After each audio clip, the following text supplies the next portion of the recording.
नमस्कार, इस कोर्स में आपका स्वागत है।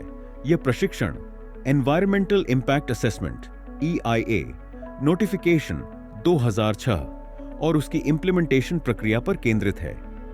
इसे MP पॉल्यूशन कंट्रोल बोर्ड में साइंटिस्ट पद पर कार्यरत श्री मनोज कुमार जैन प्रस्तुत कर रहे हैं। इस सत्र में प्रतिभागी EIA की परिभाषा, इसके उद्देश्य तथा पर्यावरण संरक्षण में इसकी महत्ता को समझेंगे, जिससे वे इस विषय में ठोस और तकनीकी ज्ञान अर्जित कर सकें।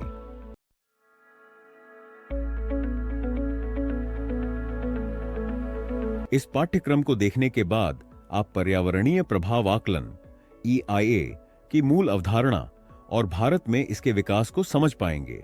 आप यह जान पाएंगे कि EIA प्रक्रिया में किन संस्थाओं और हितधारकों की भूमिका होती है। आप परियोजनाओं के वर्गीकरण, मंजूरी की 4 चरणों वाली प्रक्रिया, मंजूरी की वैधता और निगरानी व्यवस्था को समझेंगे। अंत में आप परिवेश पोर्टल के माध्यम से ऑनलाइन आवेदन की प्रक्रिया और उससे जुड़ी अन्य व्यावहारिक जानकारियां भी सीख सकेंगे। इस पाठ्यक्रम की रूपरेखा में हम 8 प्रमुख मॉड्यूल्स पर ध्यान देंगे, जो पर्यावरणीय प्रभाव आकलन EIA और उससे संबंधित प्रक्रिया को कवर करते हैं। मॉड्यूल 1, पर्यावरणीय प्रभाव आकलन EIA का परिचय और इतिहास। इस मॉड्यूल में हम EIA की शुरुआत और भारत में इसके कानूनी विकास को समझेंगे। आपको जानने का मौका मिलेगा कि EIA की आवश्यकता क्यों पड़ी और इसके ऐतिहासिक विकास का प्रभाव क्या रहा। मॉड्यूल 2, EIA प्रक्रिया में भागीदार और पर्यावरणीय स्वीकृति के प्रावधान। इस मॉड्यूल में आप जानेंगे कि EIA प्रक्रिया में कौन कौन सी संस्थाएं और हितधारक शामिल होते हैं। साथ ही आपको यह भी समझ में आएगा कि SEIAA, SEAC, DEIAA और DEAC जैसी समितियां कैसे कार्य करती हैं और उनकी भूमिका क्या है। मॉड्यूल 3, विभिन्न स्तर की स्वीकृति समितियों की संरचना। इस मॉड्यूल में हम विभिन्न स्तर की स्वीकृति समितियों की संरचना को विस्तार से समझेंगे। यह मॉड्यूल आपको समितियों के कार्य प्रणाली और उनकी जिम्मेदारियों के बारे में जानकारी प्रदान करेगा। मॉड्यूल 4, परियोजना श्रेणीकरण और पर्यावरणीय स्वीकृति की प्रक्रिया। यहां आप जानेंगे कि परियोजनाओं को A, B1 और B2 श्रेणियों में कैसे वर्गीकृत किया जाता है और इन श्रेणियों के आधार पर पर्यावरणीय स्वीकृति की प्रक्रिया किस प्रकार होती है। मॉड्यूल 5, पर्यावरणीय स्वीकृति के चरण और मूल्यांकन प्रक्रिया। इस मॉड्यूल में हम स्क्रीनिंग, स्कोपिंग, पब्लिक कंसल्टेशन और अप्राइजल की प्रक्रिया को विस्तार से समझेंगे। आपको यह जानने का अवसर मिलेगा कि कैसे विभिन्न चरणों के माध्यम से पर्यावरणीय स्वीकृति प्राप्त की जाती है। मॉड्यूल 6, स्वीकृति के बाद की निगरानी प्रक्रिया। यह मॉड्यूल स्वीकृति प्राप्त करने के बाद की निगरानी प्रक्रिया पर ध्यान केंद्रित करेगा। हम समझेंगे कि कैसे स्वीकृति मिलने के बाद उस पर निगरानी और पालन किया जाता है। मॉड्यूल 7, परिवेश पोर्टल और अन्य महत्वपूर्ण विषय। इस मॉड्यूल में हम पर्यावरणीय स्वीकृति पोर्टल से जुड़ी डिजिटल प्रक्रिया और अन्य व्यवहारिक जानकारियां सीखेंगे। यह पोर्टल पर्यावरणीय स्वीकृति प्रक्रिया को डिजिटल रूप से सरल बनाता है। मॉड्यूल 8, निष्कर्ष। इस पाठ्यक्रम में आपने पर्यावरणीय प्रभाव आकलन EIA की पूरी प्रक्रिया को समझा, जिनमें पर्यावरणीय स्वीकृति, विभिन्न समितियों का कार्य और परिवेश पोर्टल की प्रक्रिया शामिल है।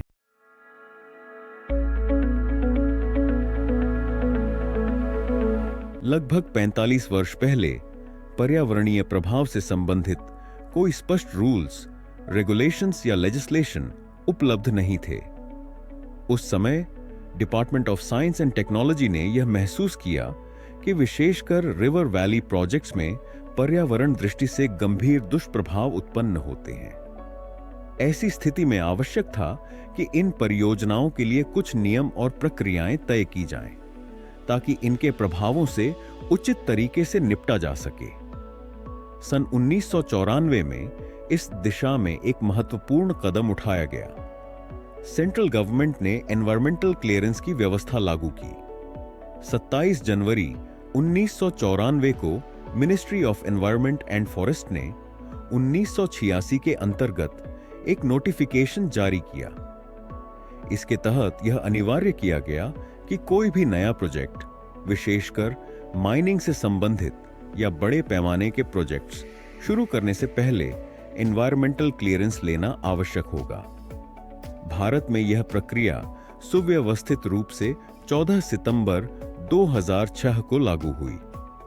गवर्नमेंट ऑफ इंडिया की central ministry of environment, forest and climate change ने एक नोटिफिकेशन जारी किया जिसके अंतर्गत mining projects, thermal power projects, river valley projects और इंफ्रास्ट्रक्चर प्रोजेक्ट्स जैसे road, highway, port, harbour, airport आदि को अनिवार्य रूप से एनवायरमेंटल क्लियरेंस लेना आवश्यक कर दिया गया। यह नियम सभी उद्योगों पर लागू होता है, चाहे वे बड़े हों या छोटे, यदि वे प्रदूषण का कारण बनते हैं। इसके पीछे की मूल भावना यह थी कि कोई भी नया प्रोजेक्ट, चाहे वह किसी राज्य में हो या देश में, उसके कुछ दुष्प्रभाव अवश्य होते हैं जो समाज, समुदाय और पर्यावरण पर पड़ते हैं। ये दुष्प्रभाव बायोलॉजिकल, केमिकल, फिजिकल, कल्चरल या ह्यूमन हेल्थ से संबंधित हो सकते हैं। इसलिए उद्देश्य यह था कि विकास के साथ साथ पर्यावरण की रक्षा भी सुनिश्चित की जाए। इस संदर्भ में एनवायरमेंटल प्रोटेक्शन एक्ट, ईप एक्ट के अंतर्गत भारत सरकार ने EIA नोटिफिकेशन 2006 जारी की।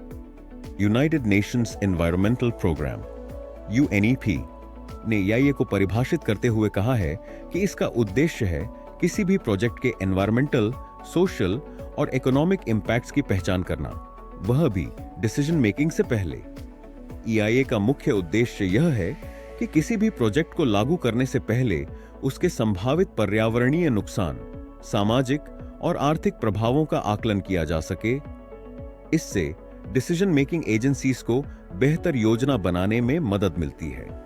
यदि प्रोजेक्ट से नुकसान की संभावना है तो पूर्व तैयारी की जा सकती है ताकि पर्यावरण पर न्यूनतम प्रभाव पड़े और मानव स्वास्थ्य पर दुष्प्रभाव को भी कम किया जा सके। इस प्रक्रिया का लाभ यह है कि हमारे निर्णयकर्ता परियोजना के पर्यावरणीय और सामाजिक पहलुओं को पहले से समझकर संतुलित और जिम्मेदार निर्णय ले सकते हैं। इस मॉड्यूल में हमने सीखा EIA की शुरुआत 1977 से 78 में हुई और 2006 से इसे कई प्रकार की परियोजनाओं के लिए अनिवार्य किया गया। यह एक व्यवस्थित प्रक्रिया है जो किसी भी परियोजना के पर्यावरणीय और सामाजिक प्रभावों का पहले से आकलन करती है।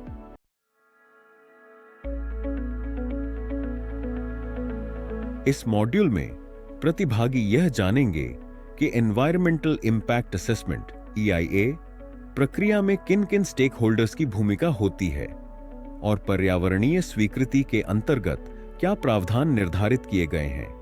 सबसे पहले स्टेक होल्डर का अर्थ है वे सभी एजेंसियां, संस्थान या व्यक्ति जो EIA प्रक्रिया में प्रत्यक्ष या अप्रत्यक्ष रूप से जुड़े होते हैं। उदाहरण के लिए, यदि कोई व्यक्ति या संस्था EIA नोटिफिकेशन के अंतर्गत आवेदन करती है तो उसे प्रोजेक्ट प्रोपोनेंट कहा जाता है। प्रोजेक्ट प्रोपोनेंट को कभी-कभी आवेदक या प्रार्थी भी कहा जाता है। इसके बाद आते हैं एनवायरमेंटल कंसल्टेंट्स। ये वे पेशेवर होते हैं जिन्हें NABET या QCI, quality council of India द्वारा मान्यता, एक्रेडिटेशन प्रदान की जाती है। इसका कारण यह है कि एक आम व्यक्ति पर्यावरण से जुड़ी कई तकनीकी पहलुओं और प्रक्रियाओं को समझ नहीं पाता। ऐसे में एक्रेडिटेड एनवायरमेंटल कंसल्टेंट्स की टीम परियोजना से संबंधित तकनीकी जानकारी और डॉक्यूमेंटेशन तैयार करती है। उदाहरण के लिए, यदि कोई खनिज आधारित उद्योग स्थापित किया जा रहा है तो संबंधित क्षेत्र का विशेषज्ञ कंसल्टेंट परियोजना का अध्ययन और प्रस्तुतिकरण करता है। तीसरे स्टेक होल्डर होते हैं स्टेट पोल्यूशन कंट्रोल बोर्ड्स, जो राष्ट्रीय और राज्य स्तर पर कार्यरत होते हैं। इनका मुख्य कार्य प्रदूषण की रोकथाम और नियंत्रण से जुड़ा होता है। साथ ही वे नियामक प्रक्रियाओं की निगरानी एवं इम्प्लीमेंटेशन करते हैं। इसके बाद आता है पब्लिक हेयरिंग अथवा जन सुनवाई यानी स्थानीय समुदाय की भागीदारी। जब भी कोई परियोजना किसी क्षेत्र में स्थापित होती है तो आसपास के निवासी, गांव और प्रभावित परिवार, प्रोजेक्ट अफेक्टेड फैमिलीज PAF, प्रस्तावित परियोजना की प्रकृति, कार्यविधि एवं उससे होने वाले प्रदूषण एवं उसके रोकथाम और नियंत्रण पर वे अपनी राय व्यक्त कर सकते हैं। जन सुनवाई अखबारों, सार्वजनिक नोटिस और सुनवाई के माध्यम से होती है। एक अन्य महत्वपूर्ण इकाई है इम्पैक्ट असेसमेंट एजेंसी। केंद्रीय स्तर पर इसे EAC एक्सपर्ट अप्रेजल कमेटी कहा जाता है, जबकि राज्य स्तर पर इसे SIAC state expert appraisal committee के रूप में जाना जाता है। ये समिति परियोजनाओं की मूल्यांकन और पर्यावरण स्वीकृति की अनुशंसा करने का कार्य करती है। उसके पश्चात SEIAA अथॉरिटी SEAC की अनुशंसा के आधार पर पर्यावरण स्वीकृति हेतु विचार करती है और पर्यावरण स्वीकृति जारी करती है। साथ ही ministry of environment, forest and climate change के क्षेत्रीय कार्यालय प्रत्येक 6 महीने में जिन परियोजनाओं की पर्यावरण स्वीकृति जारी हो चुकी होती हैं, उनकी सतत मॉनिटरिंग करते हैं। अब EIA के उद्देश्यों पर विचार करें। इसका मुख्य उद्देश्य है देश के प्राकृतिक संसाधनों का संरक्षण के साथ साथ विकास, क्योंकि एक बार यदि नदी या भूजल प्रदूषित हो जाए तो उसे पुनः शुद्ध करना अत्यंत कठिन है। इसके अलावा नीति निर्धारकों को सही और अद्यतन डेटा उपलब्ध कराना भी एक प्रमुख लक्ष्य है, ताकि भविष्य में वे सटीक और प्रभावी नीतियां बना सकें। साथ ही पर्यावरण के नकारात्मक प्रभावों को कम करने के लिए एनवायरमेंटली साउंड टेक्निक्स का विकास और दीर्घकालिक टिकाऊ विकास को प्रोत्साहन देना भी इसके महत्वपूर्ण उद्देश्य हैं। EIA नोटिफिकेशन 2006 के तहत यह प्रक्रिया किन पर लागू होती है? इसमें सभी नए प्रोजेक्ट, पहले से चल रहे प्रोजेक्ट्स जिनमें विस्तार एक्सपेंशन हो रहा है, और वे जिनमें एरिया में मशीनरी, उत्पादन क्षमता या कच्चे माल में परिवर्तन हो रहा है, सभी शामिल हैं। यदि वह mining, irrigation, infrastructure, building construction या किसी भी प्रकार का इंडस्ट्रियल प्रोजेक्ट हो, सभी इस दायरे में आते हैं। EIA नोटिफिकेशन में एक शेड्यूल निर्धारित किया गया है, जिसमें विभिन्न परियोजनाओं की श्रेणियां स्पष्ट रूप से बताई गई हैं। उदाहरण के लिए, यदि माइनिंग प्रोजेक्ट के मेजर मिनरल के दायरे में 250 हेक्टेयर से अधिक क्षेत्र का है, तो इसका मूल्यांकन केंद्र सरकार की समिति करती है। यदि यह क्षेत्रफल 250 हेक्टेयर से कम एवं माइनर मिनरल के किसी भी क्षेत्रफल के सभी प्रकरण राज्य स्तरीय समिति के अधिकार क्षेत्र में आते हैं। इसी प्रकार slurry pipelines, on island gas exploration projects, river valley और irrigation projects, thermal power projects, nuclear power plants, cement plants, petroleum refineries, chemical industries, pesticide manufacturing, petrochemicals, distilleries, infrastructure projects और अन्य कई प्रकार के उद्योग इस शेड्यूल के अंतर्गत आते हैं। नियामक प्राधिकरण, रेगुलेटरी अथॉरिटीज अलग अलग स्तरों पर कार्य करते हैं। कैटेगरी ए, परियोजनाओं का मूल्यांकन केंद्र स्तर पर EAC द्वारा किया जाता है। कैटेगरी बी, परियोजनाओं का मूल्यांकन राज्य स्तर पर SEIAA state environmental impact assessment authority द्वारा किया जाता है। जिला स्तर पर DEIAA district environmental impact assessment authority. पहले जिला स्तर पर DEIA एवं DEAC अस्तित्व में थी, परंतु वर्तमान में ये सक्रिय नहीं है। अप्रेजल कमिटीज, विभिन्न विषय विशेषज्ञ शामिल होते हैं। केंद्रीय स्तर पर EAC और राज्य स्तर पर SEAC ये समितियां परियोजना प्रस्तावों का तकनीकी, पर्यावरणीय और सामाजिक प्रभावों के आधार पर मूल्यांकन करती हैं और फिर उपयुक्त सिफारिशें देती हैं। इस मॉड्यूल में हमने जाना कि EIA प्रक्रिया में EAC, SEIAA, SEAC, DEIAA, DEAC state, pollution control board, परियोजना प्रस्तावक, सलाहकार और आम जनता सभी की भागीदारी होती है। इसका उद्देश्य पर्यावरण संरक्षण और टिकाऊ विकास को बढ़ावा देना है। अब अगला मॉड्यूल देखते हैं।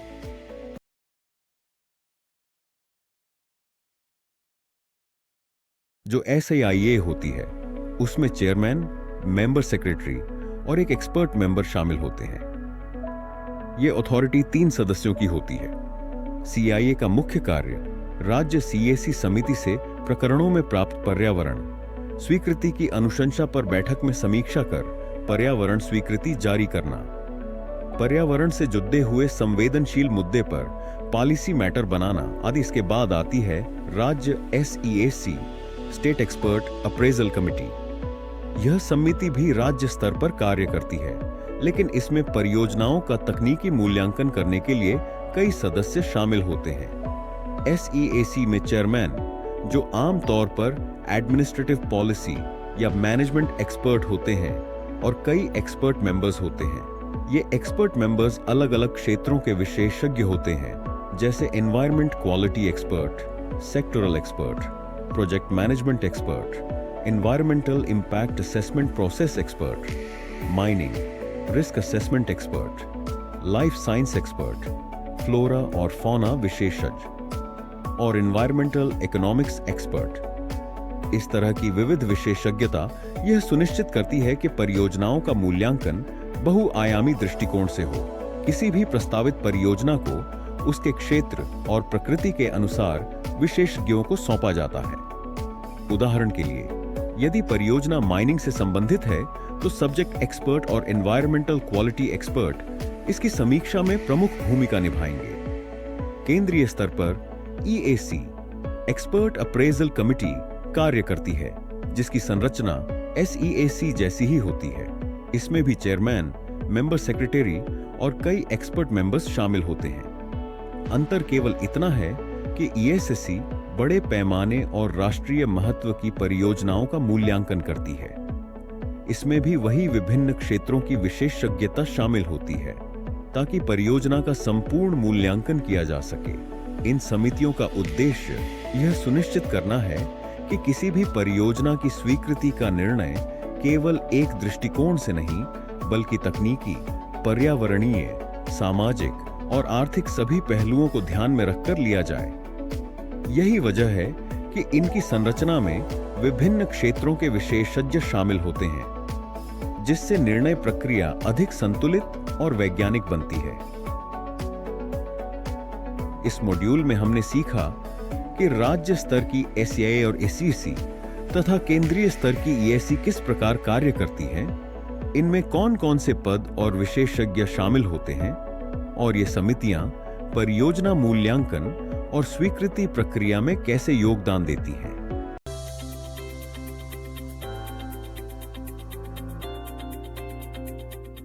परियोजनाओं के बारे में बात करते हैं।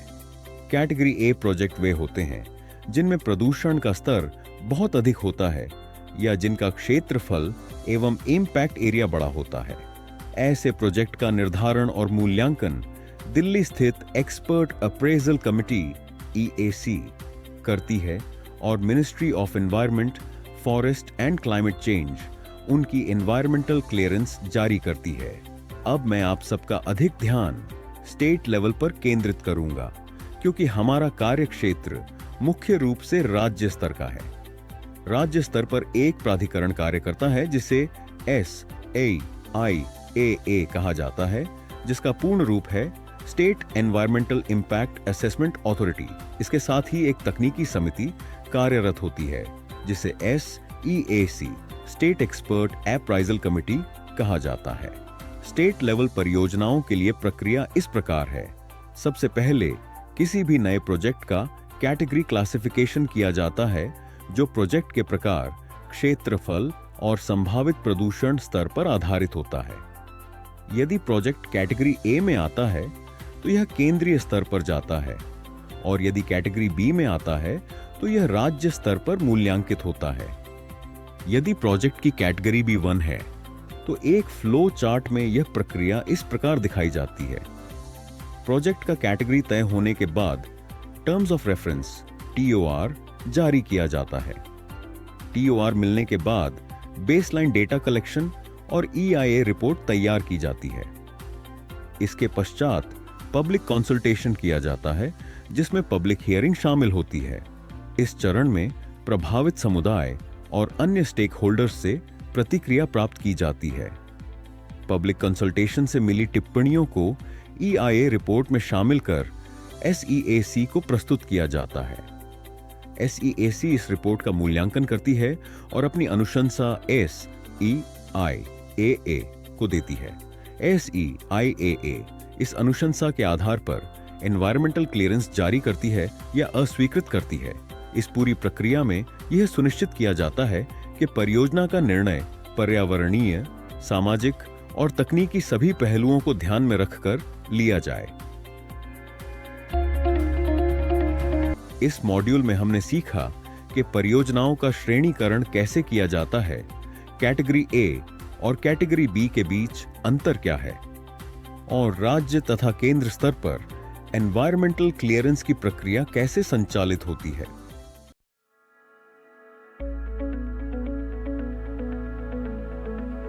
पर्यावरणीय स्वीकृति की प्रक्रिया 4 चरणों में होती है। सबसे पहले डॉक्यूमेंट चेक कर यह देखा जाता है कि परियोजना किस श्रेणी में आती है। फिर उसकी स्कोपिंग और पब्लिक हियरिंग की प्रक्रिया होती है। यदि कोई परियोजना किसी क्षेत्र में स्थापित हो रही है तो आसपास के गांव के लोगों को बुलाकर उनके सामने परियोजना की जानकारी प्रस्तुत की जाती है। इसमें बताया जाता है कि परियोजना की प्रकृति, उसके लाभ, पर्यावरणीय प्रभाव और संभावित नुकसान क्या होंगे। आम जनता सवाल करती है और विशेषज्ञ उनके उत्तर देकर समस्याओं का समाधान करते हैं। आवश्यक होने पर परियोजना में बदलाव भी किए जाते हैं। यदि जनता द्वारा उठाया गया मुद्दा आवश्यक है तो बदलाव किए जाते हैं और फिर राज्य या केंद्र स्तर पर मूल्यांकन किया जाता है। अब स्क्रीनिंग के चरण की बात करते हैं। जब कोई परियोजना सबमिट होती है तो सबसे पहले उसकी स्क्रीनिंग की जाती है।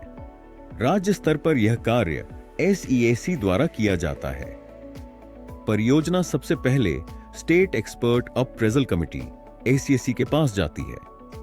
यहां यह देखा जाता है कि परियोजना B1 श्रेणी में है या B2 श्रेणी में। यदि परियोजना B1 श्रेणी की है तो उसकी environmental impact assessment EIA report बनाई जाती है। B2 श्रेणी में केवल EMP एनवायरमेंटल मैनेजमेंट प्लान तैयार किया जाता है। यदि परियोजना B1 श्रेणी की है तो अगला चरण स्कोपिंग होता है। उदाहरण के लिए, यदि कोई माइनिंग परियोजना 5 हेक्टेयर से अधिक क्षेत्रफल की है तो वह B1 श्रेणी में आती है। B1 श्रेणी में आने पर इसकी EIA रिपोर्ट अनिवार्य रूप से बनाई जाती है। इस EIA रिपोर्ट के लिए भारत सरकार ने स्टैंडर्ड टोर पॉइंट्स तय किए हैं, लेकिन राज्य स्तरीय विशेषज्ञ मूल्यांकन समिति SEAC स्थानीय परिस्थितियों, संवेदनशीलता और दुष्प्रभावों के आधार पर अतिरिक्त TOR पॉइंट्स की अनुशंसाएं करती हैं, जिनकी EIA रिपोर्ट तैयार करते समय शामिल करना होता है। इन्हीं बिंदुओं के आधार पर टर्म्स ऑफ रेफरेंस TOR जारी किया जाता है। सरल शब्दों में EIA रिपोर्ट किन किन बिंदुओं पर बनेगी यह तय किया जाता है। भारत सरकार के स्टैंडर्ड टोर पॉइंट्स तो शामिल होते ही हैं, साथ में स्थानीय बिंदु जोड़कर पूरी रिपोर्ट तैयार की जाती है। रिपोर्ट तैयार होने के बाद पब्लिक हियरिंग का आयोजन स्टेट पॉल्यूशन कंट्रोल बोर्ड द्वारा किया जाता है। रिपोर्ट तैयार होने के 45 दिनों के भीतर पब्लिक हियरिंग आयोजित की जाती है। इसमें स्थानीय जिला प्रशासन, आम जनता, स्थानीय जनप्रतिनिधि, तकनीकी विशेषज्ञ और क्षेत्र के सरपंच जैसे प्रतिनिधियों की भागीदारी होती है। पर्यावरण सलाहकार प्रस्तावित प्रकरण योजना के बारे में एक तकनीकी प्रस्तुतिकरण सरल भाषा में देते हैं। इसमें परियोजना की योजना, संभावित दुष्प्रभाव और उनके निवारण के उपाय स्पष्ट रूप से बताए जाते हैं। ये सारी बातें स्थानीय भाषा में जनता को समझाई जाती हैं। इस दौरान स्थानीय लोगों द्वारा आपत्ति या अनापत्ति दर्ज की जाती है। खास बात यह है कि पब्लिक हियरिंग में उठाए गए स्थानीय बिंदुओं को अंतिम रिपोर्ट में शामिल किया जाता है और उनका समाधान किया जाता है। रिपोर्ट जब तकनीकी मूल्यांकन के लिए राज्य स्तरीय विशेषज्ञ मूल्यांकन समिति SEAC के पास आती है। समिति सुनिश्चित करती है कि सभी बिंदुओं को EIA, EMP रिपोर्ट में कवर किया गया है या नहीं। यदि कोई संबंधित बिंदु शामिल नहीं है तो EIA रिपोर्ट में आवश्यक सुधार करके इन बिंदुओं को पर्यावरण प्रबंधन योजना या कॉर्पोरेट रिस्पॉन्सिबिलिटी योजना में जोड़ा जाता है। पब्लिक द्वारा उठाए गए पर्यावरण, रोजगार और मानव जीवन से जुड़े मुद्दों को ध्यानपूर्वक रिपोर्ट में शामिल किया जाता है। अब एक महत्वपूर्ण बिंदु, कुछ परियोजनाओं को पब्लिक हियरिंग से छूट दी गई है। भारत सरकार ने कुछ परियोजनाओं को पब्लिक हियरिंग से मुक्त रखा है। तो देखते हैं ऐसे कौन से प्रोजेक्ट हैं। यदि कोई नई इंडस्ट्री किसी इंडस्ट्रियल एरिया में स्थापित हो रही है तो वहां पब्लिक हियरिंग की आवश्यकता नहीं होती, क्योंकि इंडस्ट्रियल एरिया की स्वीकृति के समय पहले ही पब्लिक हियरिंग हो चुकी होती है। इसलिए ऐसी इंडस्ट्री को यह छूट दी जाती है। इसी तरह हाईवे विस्तार परियोजनाओं को भी यह छूट मिलती है। एरिया डेवलपमेंट प्रोजेक्ट, बिल्डिंग और कंस्ट्रक्शन कार्यों को भी पब्लिक हियरिंग से छूट होती है। इसके अलावा सभी B2 श्रेणी के प्रोजेक्ट, जैसा कि पहले बताया गया था, यदि खनन परियोजना का क्षेत्रफल 5 हेक्टेयर से कम है तो उसे पब्लिक हियरिंग से छूट होती है। माइनिंग परियोजनाओं में 5 हेक्टेयर तक के क्षेत्रफल वाले प्रोजेक्ट B2 श्रेणी में आते हैं। 5 हेक्टेयर से बड़े प्रोजेक्ट भी एक श्रेणी में आते हैं। और यदि यह मुख्य खनिज जैसे मेटल, बॉक्साइट या आयरन से संबंधित हो तो चाहे क्षेत्रफल 5 हेक्टेयर से कम भी हो, पब्लिक हियरिंग अनिवार्य है। सभी मुख्य खनिज परियोजनाएं B1 श्रेणी में आती हैं। अब अगला सवाल आता है, पब्लिक कंसल्टेशन की प्रक्रिया क्या है? जैसा कि पहले बताया गया, पब्लिक हियरिंग से प्राप्त सभी बिंदुओं को एक ड्राफ्ट रिपोर्ट में शामिल किया जाता है। इस ड्राफ्ट को अंतिम EIA रिपोर्ट के रूप में तैयार कर जमा किया जाता है। यह रिपोर्ट समिति के सामने बैठक के दौरान, प्रस्तुतिकरण के दौरान राखी जाती है। तब राज्य स्तरीय समिति इस रिपोर्ट का मूल्यांकन करती है और उस पर चर्चा करती है। और रिपोर्ट के सभी बिंदुओं को ध्यानपूर्वक देखते हुए SEAC समिति विशेष रूप से इस पर ध्यान देती है कि किन टोर बिंदुओं को शामिल किया गया है, कौन सी कमियां हैं और किन बातों की अनदेखी हुई है। क्या पब्लिक के मुद्दों को शामिल किया गया है या नहीं? यदि प्रदूषण या पर्यावरणीय संवेदनशील घटकों से संबंधित आवश्यक जानकारी यदि है तो क्या इसके लिए विधिवत NOC प्राप्त की गई है या नहीं? अगर भूजल का दोहन किया जा रहा है तो उसकी मात्रा क्या है? इन सभी पहलुओं को ध्यान में रखते हुए समिति प्रत्येक प्रोजेक्ट का मूल्यांकन करती है। इसके बाद समिति अपनी अनुशंसा SEIA को भेज देती है। अब B2 कैटेगरी की परियोजनाओं के लिए विस्तृत EIA रिपोर्ट आवश्यक नहीं होती। इनके मूल्यांकन के लिए आवेदक द्वारा जमा किया गया फॉर्म एक ही आधार होता है। साथ ही यह देखा जाता है कि क्या विभिन्न विभागों से आवश्यक NOC ली गई है और क्या माइनिंग प्लान लगाया गया है या नहीं। ग्राम सभा, तहसीलदार पंचायतों के प्रावधान, अनुसूचित क्षेत्रों तक विस्तार अधिनियम 1996, जिसे पेसा अधिनियम के जानकारी यदि हो तो, और अन्य संबंधित विभागों के प्रमाण पत्र भी आवश्यक होते हैं। यदि परियोजना वन सीमा के अंतर्गत आती है या निकट है तो उसकी दूरी और अन्य अनुमतियां जांची जाती हैं। यह भी सुनिश्चित किया जाता है कि प्रोजेक्ट इको सेंसिटिव जोन के नजदीक तो नहीं है। इन सभी बिंदुओं को ध्यान में रखकर समिति B2 प्रोजेक्ट्स का मूल्यांकन करती है। मुख्य अंतर यह है कि B1 प्रोजेक्ट्स में विस्तृत EIA रिपोर्ट तैयार होती है और baseline monitoring report, surface water quality और ग्राउंड वाटर क्वालिटी मॉनिटरिंग की जाती है। यह मॉनिटरिंग EIA रिपोर्ट में शामिल की जाती है। इसके बाद पब्लिक हियरिंग आयोजित होती है। वहीं B2 प्रोजेक्ट्स कम क्षमता और कम क्षेत्रफल वाले होते हैं। इनके आवेदन सीधे समिति के समक्ष रखे जाते हैं। आवेदक अपनी EMP योजना और कॉरपोरेट एनवायरनमेंटल रिस्पॉन्सिबिलिटी CER योजना प्रस्तुत करता है। इन्हीं योजनाओं के आधार पर मूल्यांकन किया जाता है। अब अगले चरण में देखते हैं, यदि किसी परियोजना में कोई कमी पाई जाती है, दस्तावेजों में कमी हो या परियोजना की जानकारी पूर्ण न हो, तो समिति AKDS जारी करती है, जिसका अर्थ है एडिशनल डॉक्यूमेंट सॉर्ट। इसे सरल भाषा में एक प्रकार की अतिरिक्त जानकारी कहा जा सकता है। इस क्वेरी का उत्तर आवेदक को 30 दिनों के भीतर देना होता है। आवेदक आवश्यक दस्तावेजों के साथ अपना उत्तर प्रस्तुत करता है। इसमें समिति द्वारा पूछे गए सभी बिंदुओं की जानकारी दी जाती है। यह पूरा प्रकरण समिति के समक्ष प्रस्तुत होता है। समिति पुनः उस एडीएस का मूल्यांकन करती है और फिर अपनी अनुशंसा SEIAA को भेज देती है। अब सवाल उठता है, क्या सभी परियोजनाओं को मंजूरी मिल जाती है? ऐसा नहीं है। यदि किसी परियोजना से गंभीर पर्यावरणीय क्षति होने की आशंका हो तो समिति मंजूरी की अनुशंसा नहीं करती और उस प्रस्ताव को अस्वीकृति हेतु SEIAA को भेज देती है।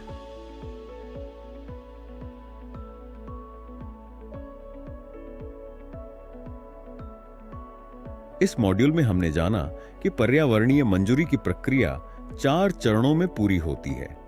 हर चरण में परियोजना की गहराई से जांच होती है और स्थानीय लोगों की राय भी ली जाती है। अंत में विशेषज्ञ समिति पर्यावरण स्वीकृति की अनुशंसा अन्य जानकारी हेतु एडिशनल डॉक्यूमेंट सोंट या अस्वीकृति की सिफारिश करती है। परियोजना के लिए एनवायरमेंटल क्लियरेंस उस स्थिति में जारी की जाती है जब समिति द्वारा प्रस्ताव का मूल्यांकन कर उसे सिफारिश करती है। राज्य स्तरीय प्राधिकरण इस एनवायरमेंटल क्लियरेंस को जारी करता है, जिसे शॉर्ट में EC कहा जाता है, जिसके माध्यम से परियोजना को स्वीकृति प्रदान की जाती है और कार्य आरंभ करने की अनुमति दी जाती है। इस क्लियरेंस की एक निर्धारित वैधता अवधि होती है। विभिन्न प्रकार की परियोजनाओं के लिए यह अवधि अलग-अलग निर्धारित की गई है। उदाहरण के तौर पर माइनिंग प्रोजेक्ट्स की वैधता अवधि उनके लीज एरिया की अवधि से जुड़ी होती है। पहले एक निश्चित अवधि तय होती थी, लेकिन अब इसे लीज एरिया की अवधि के साथ जोड़ा गया है। रिवर वैली प्रोजेक्ट्स की वैधता अवधि 13 वर्ष निर्धारित है। न्यूक्लियर पावर प्रोजेक्ट्स की क्लियरेंस की वैधता अवधि 15 वर्ष है। अन्य परियोजनाएं जैसे इंडस्ट्रियल, उनकी वैधता अवधि 10 वर्ष होती है। इस प्रकार प्रत्येक परियोजना का कार्यकाल निर्धारित किया गया है। यह प्रश्न स्वाभाविक है कि क्लियरेंस मिलने के बाद क्या परियोजना अनिश्चित काल तक जारी रह सकती है? यदि परियोजना प्रदूषण फैलाती है या समिति द्वारा निर्धारित शर्तों का पालन नहीं करती, तो इसका क्या परिणाम होगा? ऐसे में परियोजना की निगरानी कौन और किस प्रकार करेगा? विशेषकर तब जब परियोजनाएं दूरस्थ क्षेत्रों, गांवों या जंगलों के पास स्थित होती हैं, जहां निगरानी चुनौतीपूर्ण होती है। इस संदर्भ में एक प्रावधान है कि सभी परियोजनाएं, चाहे वे B1 या B2 श्रेणी की हों, हर 6 महीने में एक कंप्लायंस रिपोर्ट प्रस्तुत करें। इस रिपोर्ट में यह उल्लेख होता है कि सभी एनवायरमेंटल क्लियरेंस में उल्लेखित शर्तों का पालन किया जा रहा है या नहीं। यह रिपोर्ट राज्य प्राधिकरण के पास जमा होती है, जो इसकी समीक्षा कर शर्तों के पालन की पुष्टि करता है। इसके अतिरिक्त हर 6 महीने में रीजनल ऑफिस की टीमें साइट पर निरीक्षण करती हैं, ताकि यह सुनिश्चित हो सके कि शर्तों का पालन हो रहा है। यदि पालन नहीं हो रहा हो तो इसका उल्लेख रिपोर्ट में किया जाता है। यह रिपोर्ट परियोजना प्राधिकरण को भेजी जाती है, जिस पर सिया प्राधिकरण द्वारा कार्यवाही की जाती है। इस मॉड्यूल में यह बताया गया कि पर्यावरणीय मंजूरी की वैधता परियोजना के प्रकार पर निर्भर करती है और हर 6 महीने में रिपोर्टिंग अनिवार्य होती है। अब अगला मॉड्यूल देखते हैं।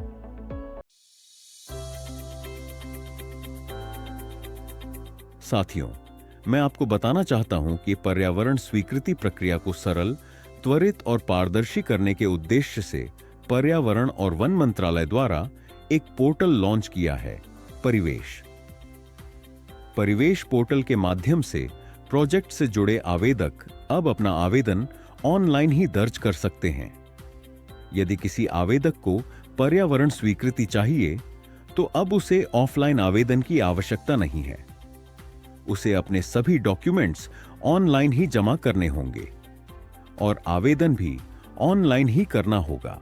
आवेदन करते समय एक लॉगिन आईडी बनती है। उसी आईडी के माध्यम से आवेदक अपने सभी डॉक्यूमेंट्स अपलोड करता है और प्रोजेक्ट की पूरी योजना की जानकारी दर्ज करता है। इसके आधार पर जो प्रस्ताव है वह सीधे SEAC समिति के पास जाता है। समिति उसे ऑनलाइन देखती है, उसका मूल्यांकन करती है और अपनी अनुशंसा ऑनलाइन परिवेश पोर्टल एवं SIIA को भेजती है। इसके बाद SIIA परिवेश पोर्टल पर प्राप्त अनुशंसा को देखते हुए पर्यावरण स्वीकृति जारी करती है एवं यदि कोई टिप्पणी हो तो उसे पर भी अपना निर्णय लेती है। यह परिवेश पोर्टल 2.0 जनवरी 2024 में लॉन्च किया गया है। इसके लिए आवेदक को पहले पंजीकरण करना पड़ेगा और उसके बाद आवेदन जमा करना होगा। जब कोई प्रोजेक्ट ऑनलाइन सबमिट किया जाता है तो उसे एक प्रपोजल नंबर मिलता है। इसी नंबर से आवेदक कभी भी अपने प्रोजेक्ट की स्थिति देख सकता है। उदाहरण के लिए, यदि हम किसी माइनिंग प्रोजेक्ट का डेमो देखें तो पता चलता है कि आवेदक ने उसमें क्या जानकारी दी है, कौन कौन से डॉक्यूमेंट्स संलग्न किए हैं और वे समिति के पास कैसे जाते हैं। सबसे पहले स्क्रीनिंग होती है। स्क्रीनिंग का मतलब है कि इस बात का परीक्षण कि आवेदक द्वारा प्रस्तुत डॉक्यूमेंट सही हैं या उनमें कोई कमी है। इस दौरान आवेदक द्वारा जमा किए गए प्रस्ताव को समिति इंटरफेस पर देख सकती है। प्रस्ताव में एक कॉमन एप्लीकेशन फॉर्म होता है एवं आवेदन फॉर्म जो 3 हिस्सों में बंटा होता है, पार्ट ए, पार्ट बी और पार्ट सी। इन फॉर्म्स में प्रोजेक्ट की बेसिक जानकारी के अलावा अभी डॉक्यूमेंट्स एनक्लोसेड किए जाते हैं। इसके साथ एक प्रोजेक्ट एरिया की गूगल अर्थ पर आधारित KML इमेज भी संलग्न करनी होती है। प्रोजेक्ट क्षेत्र के कोऑर्डिनेट्स एवं आसपास का लैंड यूज को दिखाती है। इससे यह समझा जा सकता है कि प्रोजेक्ट किस क्षेत्र में है, आसपास की पर्यावरणीय संवेदनशीलता, नदी, नालों, वन की स्थिति आदि कैसी है, पेड़ या अन्य संसाधन मौजूद हैं या नहीं। इस प्रकार समिति को प्रोजेक्ट का प्रारंभिक आकलन करने में सुविधा होती है। जैसा कि पहले बताया कि पोर्टल के पार्ट ए में परियोजना के बारे में बुनियादी जानकारी दी जाती है, जैसे कि परियोजना की श्रेणी, स्थान, प्रकार और इसमें कितनी माइनिंग होगी। फिर पार्ट बी जिसमें अन्य आवश्यक जानकारी दी जाती है। इसमें दूरी, एयरपोर्ट से दूरी और अन्य जगह से दूरी संबंधित जानकारी दी जाती है, साथ में अटैचमेंट भी जोड़े जाते हैं। अब हम पार्ट सी में चलते हैं। जैसा कि आप देखेंगे इसमें और जानकारी दी गई है। इसमें EIA रिपोर्ट को टर्म्स ऑफ रेफरेंस के अनुसार प्रस्तुत किया है, जिसमें कुछ शर्तें दी गई हैं। अब मैं टोर के बिंदुओं को खोलता हूं जिनके बारे में जानकारी दी गई है। यह कुछ एडिशनल टोर बिंदु हैं जो state environmental impact assessment authority SEIAA द्वारा दिए गए थे। एक बिंदु के अनुसार 500 मीटर के दायरे में अन्य स्वीकृत और संचालित खदानों की जानकारी दी जानी चाहिए। TOR में कहा गया है कि 500 मीटर के दायरे में और कौन सी स्वीकृत और संचालित खदानें हैं, इस जानकारी को समाहित किया जाए। एक अन्य बिंदु में खदान के क्षेत्र का संपूर्ण जल निकासी योजना तैयार करने को कहा गया है, जिसमें आसपास की जल निकासी व्यवस्था को शामिल किया जाए। इसमें यह बताया गया है कि खदान से निकलने वाले पानी का उचित तरीके से संग्रहण और निपटान किया जाए। इसके अलावा मानक शर्तें भी दी गई हैं। जैसा कि आप देख सकते हैं, अधिकांश बिंदु पर्यावरण से संबंधित हैं। इसमें भूजल दोहन से संबंधित बिंदु और अध्ययन भी शामिल हैं। कच्ची रोड को पक्का किया जाएगा, जिससे धूल कम होगी और आसपास के क्षेत्र में कम से कम प्रभाव पड़ेगा। इस प्रस्ताव को रिपोर्ट में डाला जाएगा ताकि धूल नियंत्रण किया जा सके और आसपास के गांवों पर इसका प्रभाव कम पड़े। मैं आपको वही महत्वपूर्ण बिंदु बता रहा हूं जो इस प्रक्रिया से संबंधित हैं। इसके अलावा अगर कोई मानव निर्मित संरचना पास में हो तो उसके लिए एक न्यूनतम दूरी भी निर्धारित की गई है। इस खदान से न्यूनतम दूरी बनाए रखनी होगी। यदि कोई जल स्रोत जैसे नहर या डैम है तो उससे भी एक न्यूनतम दूरी बनाए रखनी होगी। अगर ब्लास्टिंग की आवश्यकता है तो मानव निर्मित संरचना से सुरक्षित दूरी अलग होगी। यदि नहीं तो एक अलग दूरी निर्धारित की जाएगी। TOR के एक बिंदु में कहा गया है कि खदान के पास उगने वाले पेड़ों और झाड़ियों का अध्ययन किया जाए। पर्यावरण की संवेदनशीलता का ध्यान रखते हुए पेड़ों की रक्षा की जाएगी और जो बच सकते हैं उन्हें काटने की अनुमति नहीं होगी, और जो दुर्लभ या कम संख्या वाले पेड़ हैं उन्हें काटने से रोका जाएगा। सभी बिंदु खदान के 500 मीटर के दायरे में स्थित तत्वों को ध्यान में रखते हुए बनाए गए हैं, जैसे नाले, नदी, नहर, आबादी और सड़कें।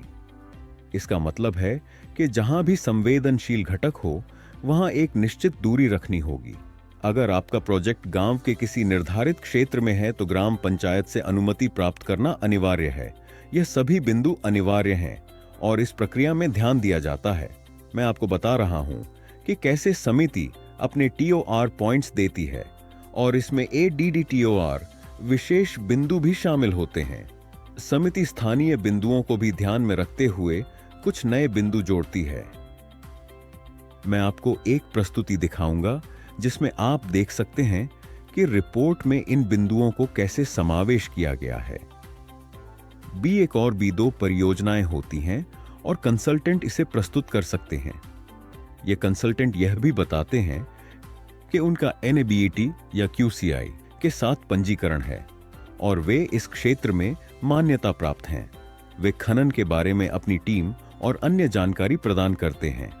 वे प्रमाण पत्र दिखाते हुए बताते हैं कि उन्होंने खनन जानकारी को प्रमाणित किया है। खदान से संबंधित जानकारी 11 दस्तावेजों के रूप में संलग्न की गई है, जिसमें आसपास की खदानों का विवरण और उनके प्रबंधन योजना दी गई है। उन्होंने खदान की स्थिति दिखाने के लिए मानचित्र और गूगल इमेज का उपयोग किया है। उन्होंने पेड़ों के संरक्षण और पुनर्निर्माण के लिए एक विस्तृत योजना प्रस्तुत की है। इसके बाद खदान की स्थिति को स्पष्ट रूप से लॉक किया गया है, जैसा कि आप देख सकते हैं। खसरा के आधार पर खदान की स्थिति और अन्य मुद्दों को स्पष्ट किया गया है। उन्होंने सभी संबंधित बिंदुओं को सही तरीके से प्रस्तुत किया है, जैसे पेड़, दूरी आदि। कंसल्टेंट ने TOR पॉइंट्स के बारे में इसे विस्तार से समझाया और बताया कि 500 मीटर के क्षेत्र में कितनी खदानें हैं। इसके बाद उन्होंने खदान के बारे में और अधिक जानकारी दी। खदान का पानी आसपास न फैले, इसके लिए एक योजना प्रस्तुत की गई है। इसके अतिरिक्त वर्षा जल के प्रभाव का आकलन किया गया है, जिसमें यह बताया गया है कि कितनी वर्षा होगी और इसे कैसे प्रबंधित किया जाएगा। वर्षा जल को एक सेटलिंग टैंक के माध्यम से इकट्ठा किया जाएगा और फिर उसका प्रबंधन किया जाएगा। इस तरह के सभी बिंदुओं को ध्यान में रखते हुए यह योजना तैयार की गई है। समिति इन बिंदुओं पर विशेष ध्यान देती है और यदि कोई कमी पाई जाती है तो समिति इन पहलुओं को फिर से देखती है। एक महत्वपूर्ण बिंदु यह था कि योजना में कितने पेड़ लगाए जाएंगे और कहां लगाए जाएंगे। जैसे परिवहन मार्ग के किनारे 100 पेड़ लगाए जाएंगे। पेड़ की किस्म, आकार और कितना गहरा गड्ढा खोदा जाएगा, यह सभी जानकारी पूरी तरह से प्रस्तुत की गई है। इसके अलावा खदान के लिए एक एनवायरमेंटल मैनेजमेंट प्लान EMP भी प्रस्तुत किया गया है, जिसमें प्रदूषण और धूल के प्रबंधन के लिए उपाय बताए गए हैं। योजना में पानी के लिए क्या किया जाएगा, इसका भी बजट दिया गया है, जिसमें सभी खर्चों और आवधिक लागत को शामिल किया गया है। इसके साथ ही आसपास के गांवों में बीजों की किस्में लगाए जाने का भी प्रस्ताव दिया गया है। इस योजना में बजट प्रावधानों के साथ यह सुनिश्चित किया गया है कि परियोजना के दौरान कोई समस्या न आए।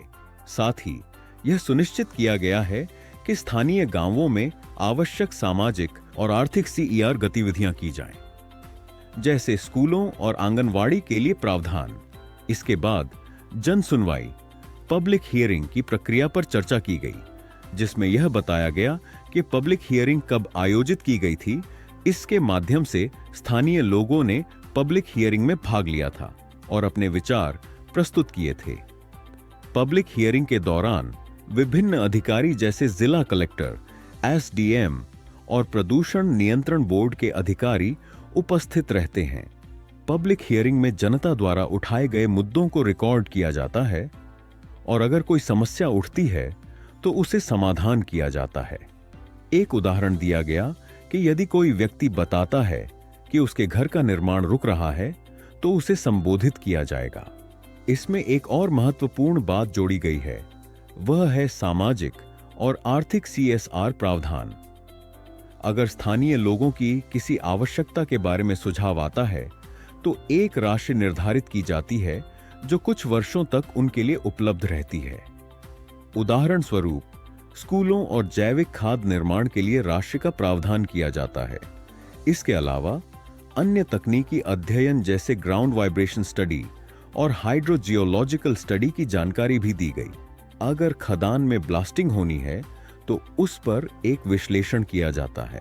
अन्य डेटा जैसे water quality monitoring, ground quality और एयर क्वालिटी की जानकारी भी दी जाती है।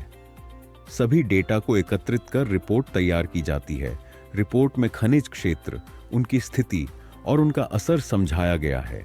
इसमें यह भी बताया गया कि पानी के स्रोतों से कितना पानी इकट्ठा किया जा रहा है और उसका प्रबंधन कैसे होगा। समिति यह सुनिश्चित करती है कि रिपोर्ट में सभी जरूरी बिंदुओं को कवर किया गया है। किसी भी छूटे हुए बिंदु को शामिल करने का निर्देश दिया जाता है और सुधार किए जाते हैं। अंत में सभी जरूरी डेटा और बिंदुओं के आधार पर रिपोर्ट तैयार की जाती है और अनुशंसाएं SEAC अथॉरिटी को भेजी जाती है। अब हम समझेंगे कि कमिटी किस तरह से परियोजनाओं का आकलन करती है और किन महत्वपूर्ण पहलुओं पर ध्यान देती है। कैटेगरी A प्रोजेक्ट वे होते हैं जिनका अप्रेजल दिल्ली में मिनिस्ट्री ऑफ एनवायरनमेंट द्वारा किया जाता है। बी कैटेगरी को दो भागों में बांटा गया है, B1 कैटेगरी और B2 कैटेगरी। B1 कैटेगरी के प्रोजेक्ट में EIA रिपोर्ट तैयार की जाती है जो स्टेट एक्सपर्ट अप्रेजल कमिटी द्वारा अप्रेज की जाती है। B2 कैटेगरी भी स्टेट लेवल पर होती है, लेकिन B1 की तरह इसमें कोई EIA रिपोर्ट नहीं बनाई जाती है। B2 कैटेगरी में एक EMP तैयार की जाती है और स्थानीय पर्यावरण संवेदनशील बिंदुओं का ध्यान रखते हुए बजट निर्धारित किया जाता है। इस मॉड्यूल में हमने जाना कि परिवेश पोर्टल एक डिजिटल प्लेटफॉर्म है जहां पर्यावरणीय मंजूरी की पूरी प्रक्रिया एक ही फॉर्म के जरिए पूरी की जाती है। यह पोर्टल पारदर्शिता, गति और सुगमता के लिए तैयार किया गया है।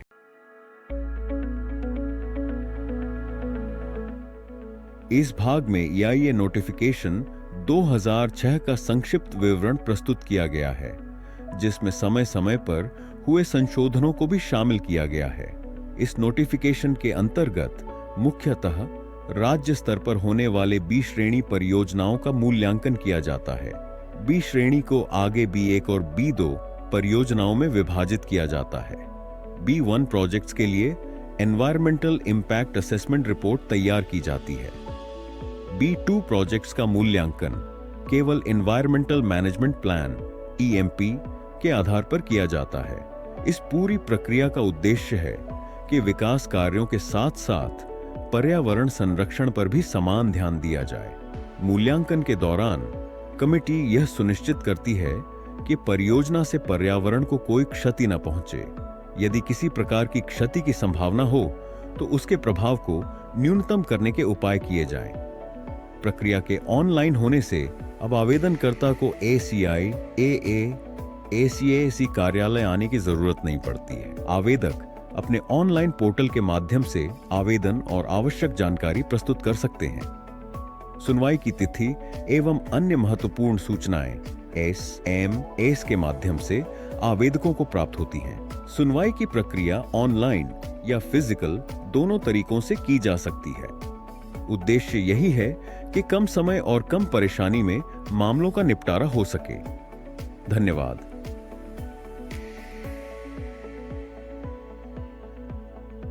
इस पाठ्यक्रम में आपने जाना कि EIA क्या है, इसका इतिहास, भारत में इसका क्रियान्वयन और इसमें विभिन्न हितधारकों एवं संस्थाओं की भूमिकाएं क्या हैं। आपने यह भी सीखा कि विभिन्न स्तरों पर कार्य करने वाली स्वीकृति समितियां कैसे गठित और संचालित होती हैं। परियोजनाओं को श्रेणी A, B1 और B2 में वर्गीकृत करने की प्रक्रिया और उनका महत्व भी समझा। पर्यावरणीय मंजूरी प्राप्त करने के 4 चरणों की जानकारी दी गई। मंजूरी के बाद उसकी वैधता और निगरानी की प्रक्रिया को स्पष्ट किया गया। परिवेश पोर्टल के माध्यम से ऑनलाइन आवेदन प्रक्रिया और इसके लाभों की जानकारी दी गई।